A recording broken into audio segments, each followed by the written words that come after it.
بسم اللہ الرحمن الرحیم نحمدہ ونصلی علی رسولہ الکریم۔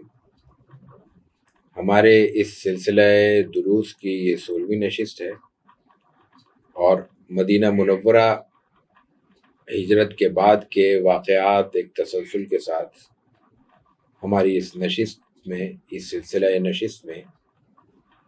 بیان کیے جا رہے ہیں۔ ایک غزوہ فتح مکہ کے بعد غزوہ طائف کے نام سے مشہور ہے،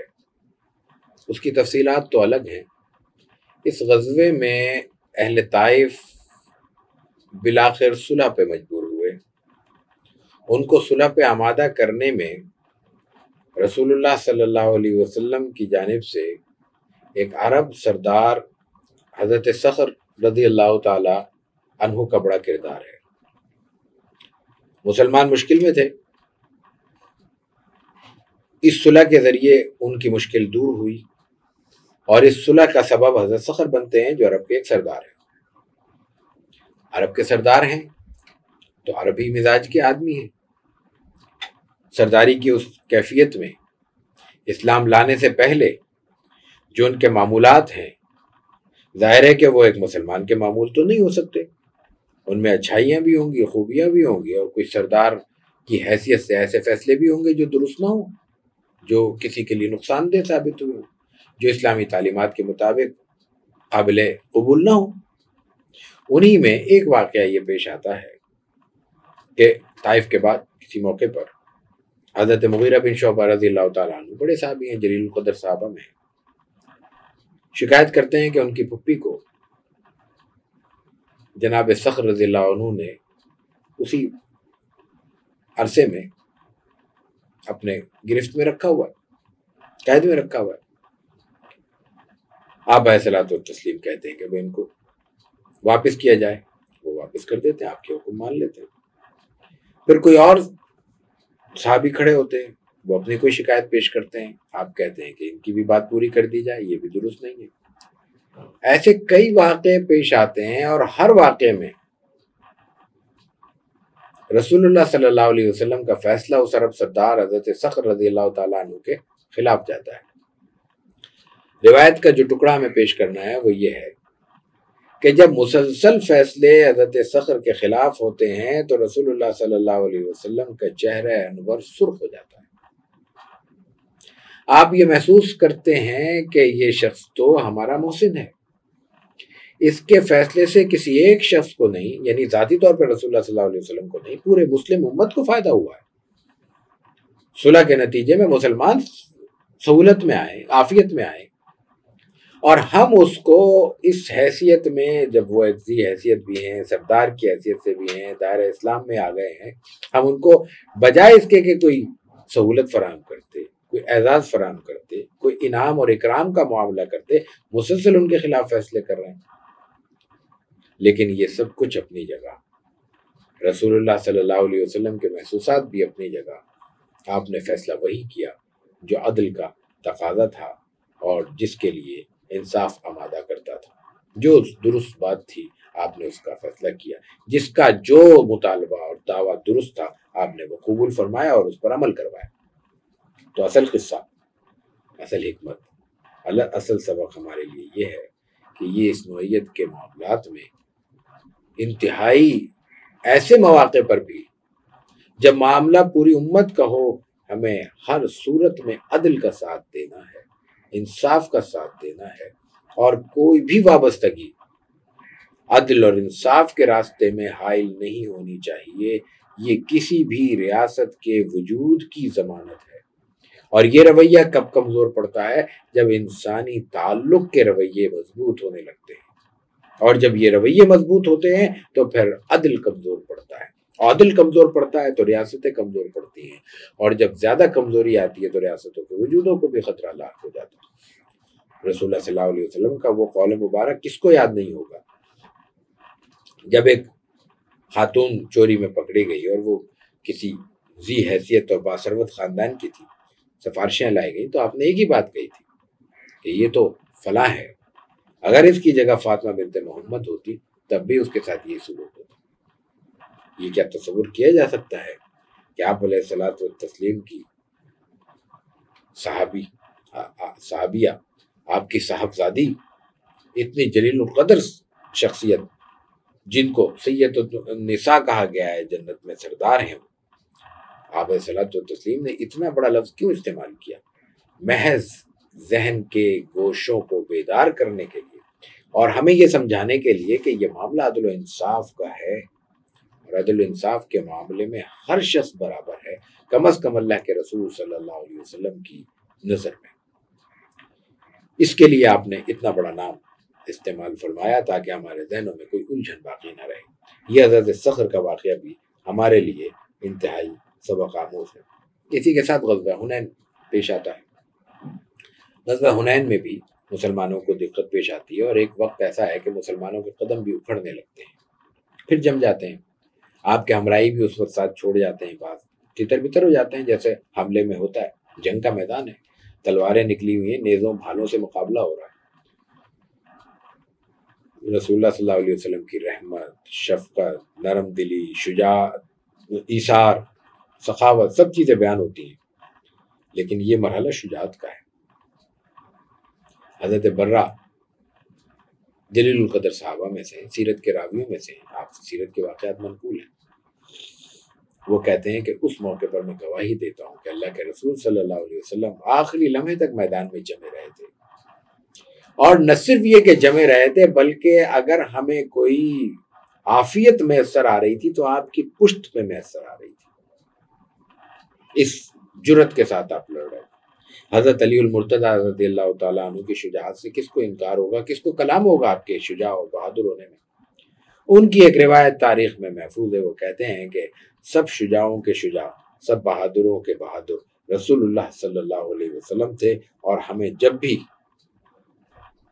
کبھی جنگ کی کیفیت میں، جنگ کی شدت میں پناہ درکار ہوتی تھی تو صرف رسول اللہ صلی اللہ علیہ وسلم کی پشت پر میسر آتی تھی۔ قیادت جس کو ہم کہتے ہیں وہ مختلف محاسن کے مجموعے کا نام ہے۔ یہ نہیں ہو سکتا کہ چند خوبیاں لے کر کوئی قیادت کے منصب پر از خود فائز ہونے کی کوشش کرے۔ سخاوت اگر قیادت کی بنیادی ضرورت ہے تو شجاعت کے بغیر بھی قیادت کی تکمیل نہیں ہوتی، قیادت کے تقاضے مکمل نہیں ہوتے۔ رسول اللہ صلی اللہ علیہ وسلم نے جس آئیڈیل قیادت کو ہمارے سامنے پیش کیا،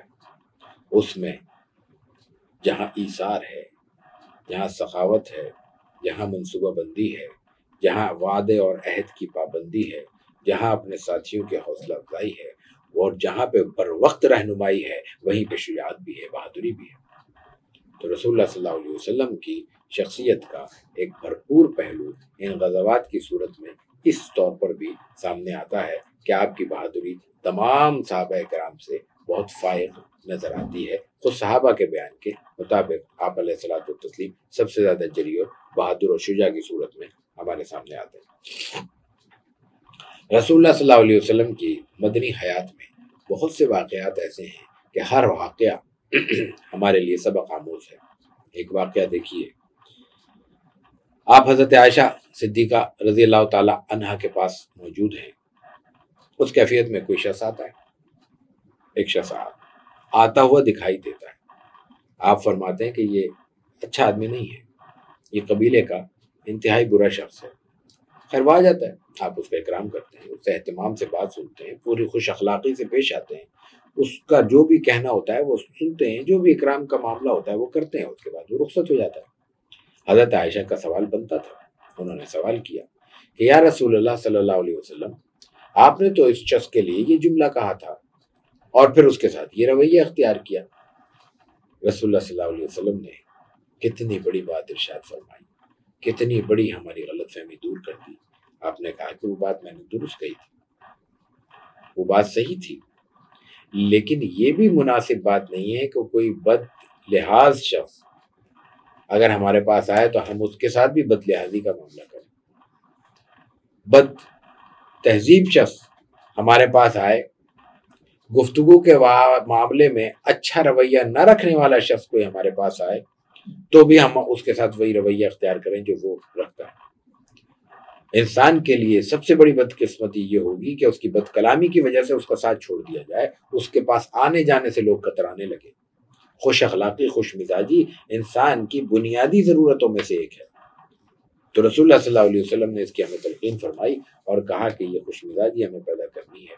برائی اس کی اپنی جگہ، اور برائی سے اس کی برائی کو بیان کرنے کا مقصد بھی یہ تھا تاکہ اس صفت سے لوگ آگاہ ہو جائیں، کم از کم حضرت عائشہ صدیقہ رضی اللہ تعالیٰ عنہ آگے ہو جائیں۔ یہ ہماری ذمہ داری ہوتی ہے کہ اگر کسی شخص میں کوئی کمزوری ہے اور ہمارے قریب کے اعزاء اور اقارب اور دوست اور احباب اور رشتہ دار کسی موقع پر اس کی کسی کمزوری سے متاثر ہو سکتے ہیں، محسوس ہوتا ہے کہ فلاں شخص ہمارے کسی عزیز کو نقصان پہنچا سکتا ہے، تو اس کیفیت کو بیان کر دینا چاہیے، اس کی اس کمزوری سے آگاہ کر دینا چاہیے، اس کی اس برائی کو سامنے رکھ لینا چاہیے تاکہ ہمارے دوسرے احباب، دوسرے عزیز اور رشتہ دار اس کی اس کمزوری سے یا اس کی اس برائی سے محفوظ ہو سکیں۔ لیکن اس سے میل جول چھوڑ دیا جائے، اس سے مجالست چھوڑ دی جائے، اس سے ملنے جلنے میں تکلف کیا جائے، یا یہ کہ اس کے ساتھ بھی بدتمیزی کا رویہ اختیار کیا جائے، یہ ایک مسلمان کی شناخت نہیں ہے۔ ہمارے ہاں عجیب معاملہ ہے کہ ہر کسی بدگو کے لیے ہمارے پاس سوائے بدگوئی کے کوئی راستہ نہیں ہے۔ ہم ایک بدگوئی کی جگہ 10 طرح کی بدگوئیاں کر کے بھی اپنے آپ کو مطمئن نہیں کر پاتے، اور اس اتنی بڑی جسارت کرتے ہیں کہ اس کے لیے مختلف تعویلیں اور مختلف دلیلیں تراشتے ہیں۔ رسول اللہ صلی اللہ علیہ وسلم کے قول مبارک کے مطابق انسان کے لیے یہ ممکن نہیں ہے کہ وہ صاحب ایمان بھی ہو اور اس کے ساتھ ساتھ وہ فحش گو بھی ہو، بد کلامی بھی کرتا ہو۔ تو ہمیں تو اپنے ایمان کی حفاظت کرنی ہے اولا،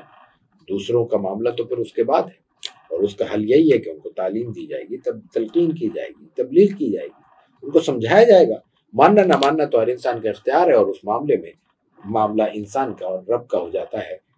باقی دنیا اس سے علیحدہ ہو جاتی ہے۔ ایک اور واقعہ